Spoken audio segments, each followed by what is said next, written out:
দেশি বিদেশি চিকিৎসকদের যুক্ত রেখেই বিএনপির চেয়ারপারসন খালেদা জিয়ার চিকিৎসা চলছে বলে জানিয়েছেন দলের মহাসচিব মির্জা ফখরুল ইসলাম আলমগীর।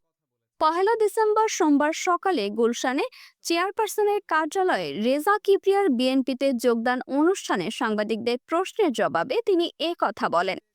ফখরুল বলেন, আপনারা জানেন ম্যাডাম অসুস্থ এবং আমাদের চিকিৎসকরা কাজ করছেন, আপ্রাণ চেষ্টা করছেন।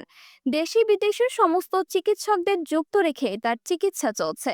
গত রোববার থেকে রাজধানীর এভারকেয়ার হাসপাতালে চিকিৎসাধীন রয়েছেন বিএনপির চেয়ারপারসন বেগম খালেদা জিয়া। সেখানে পরীক্ষা নিরীক্ষায় তার ফুসফুসে ইনফেকশন ধরা পড়ায় দলের প্রধানের অবস্থা সংকটময় বলে বিএনপির তরফ থেকে বলা হয়। এদিকে বেগম খালেদা জিয়ার অবস্থা খুব ক্রিটিক্যাল বলে জানিয়েছেন দলের ভাইস চেয়ারম্যান আহমেদ আজম খান।